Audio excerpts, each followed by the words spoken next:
Welcome back to Chronocord Pro Wrestling.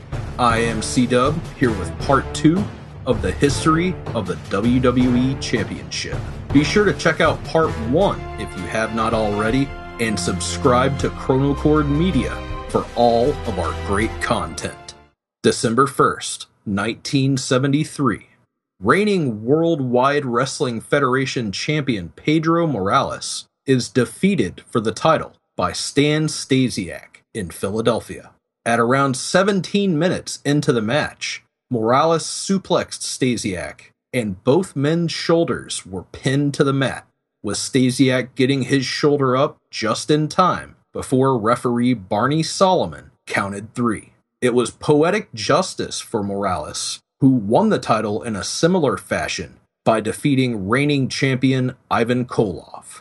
Following the bout, Stasiak was not announced as new champion for fear of a riot over the beloved Puerto Rican superstar being dethroned. The ring announcer simply stated, "Let's hear it for a great champion, Pedro Morales." And a great champion he was, indeed. Pedro held the title for 1,027 days, including an infamous hero versus hero match against former champion Bruno Sammartino at the September 30th, 1972 Showdown at Shea, which ended in a curfew draw before 22,000 plus fans. Pedro was also the first Triple Crown winner in Federation history, winning the WWF Championship, WWF United States Championship, and in 1980, the WWF Tag Team Championship.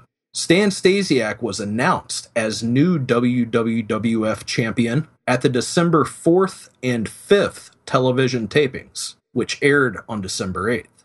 He teamed with Blackjack Lanza in Worcester, Massachusetts, to take on Pedro Morales and Chief Jay Strongbow in a losing effort, and defended the title only once in North Attleboro, Massachusetts, on December 7th at Witchy's Sports Arena. December 10th, 1973. Bruno Sammartino pins Stan Stasiak after 3 consecutive body slams in 12 minutes 35 seconds to capture the WWF Championship for a historic second time before a sold-out crowd at Madison Square Garden in New York City. He defeated Stasiak in multiple title rematches. Bruno's second reign as Worldwide Wrestling Federation champion saw him defend the title against a who's who of wrestling superstars, including Larry the Axe Hennig, Killer Kowalski, Mr. Fuji, Don Leo Jonathan, Nikolai Volkov, Lord Alfred Hayes, and George Steele in 1973 and 74. 1975 saw Bruno team with his real-life buddies, Robert Morella and Joseph Scarpa, better known to wrestling fans as Gorilla Monsoon and Chief Jay Strongbow, as well as Dominic DeNucci in tag team and 6-man bouts.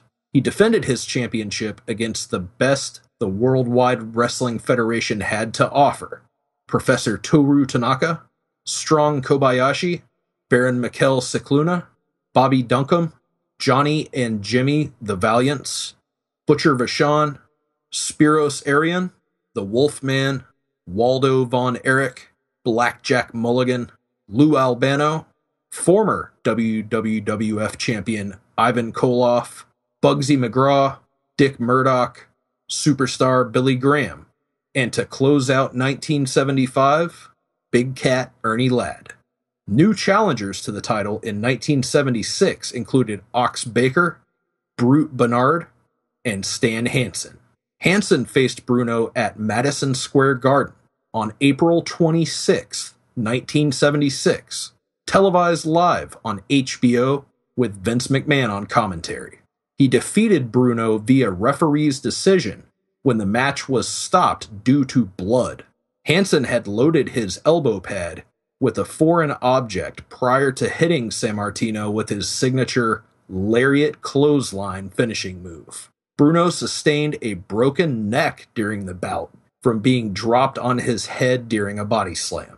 The story going forward, however, was that Hansen's lariat finishing move was what caused the injury.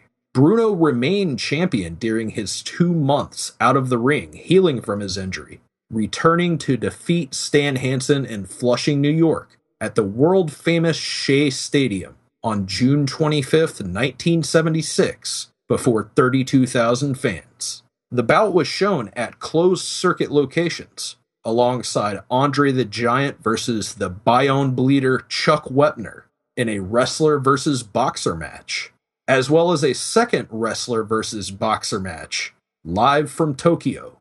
Antonio Inoki, the most famed wrestler in Japan at the time, went to a draw with legendary boxer Muhammad Ali.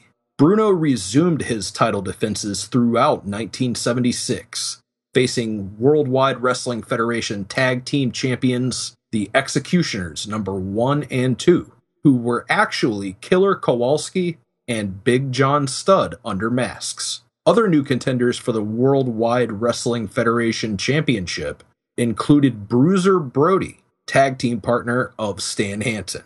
Bruno marched into 1977 after surpassing the 3-year mark as champion in December of 76. He defended the title against new contenders Tor Kamata, Ken Patera, and Baron von Raschke. However, all good things must come to an end. April 30th, 1977.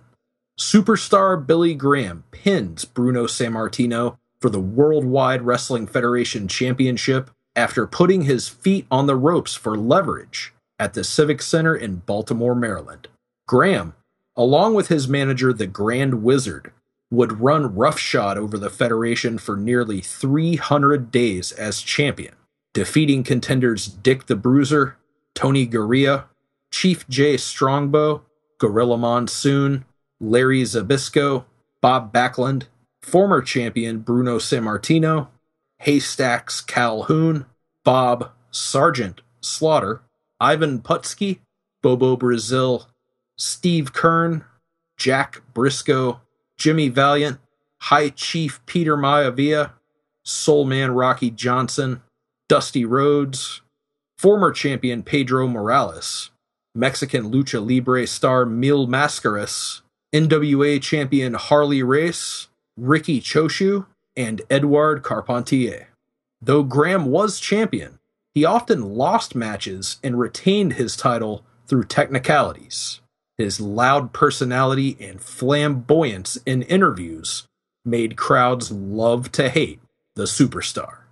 Join us again in Part 3 of the history of the WWE Championship, where the superstar's reign comes to an end in 1978 and an All-American becomes champion. For Chronocord Pro Wrestling, I'm C-Dub. Don't forget to kick out at 2.